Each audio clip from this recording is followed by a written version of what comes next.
Mario once again, Monday, January the 12th, 2026, and in this video I'm going to be discussing the KV of this motor and the rotor, the main rotor head RPM. This helicopter, the great thing about this helicopter, even though it's got all these gears and it's got a little noisy, um, is one of the great things is that it's got some very it's almost like a slow flyer type of helicopter. It's because of the rotor RPM has been dropped down to a very scale in like scale RPM. And so the way to calculate that is, we got to take the motor RPM, which in this case I went online and I looked it up for this RS-555, which I'm employing here. This is working just fine, and the motor is just in fact it's a perfect match for this helicopter. The KV, it's coming out at 833 at 12 volts. 22,000 is the RPM of this motor, about 22,000. So I've taken the RPM and divided that by the gear ratio of the of this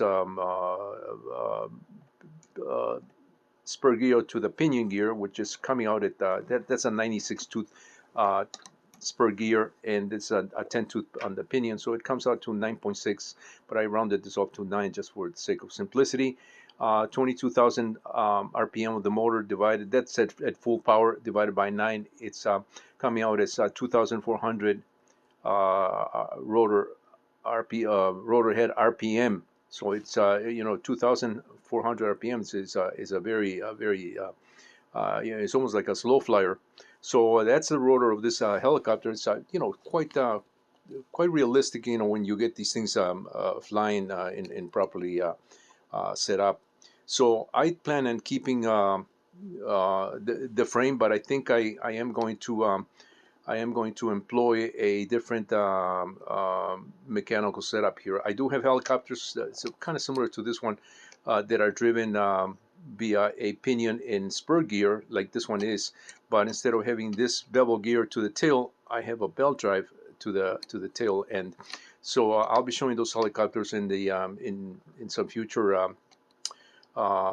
shorts and videos, just to give you an idea, that how these how I approach some of these things.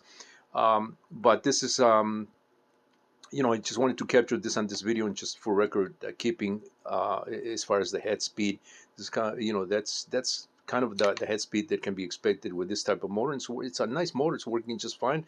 It doesn't get too hot, and it's perfect. It's a perfect match for this helicopter.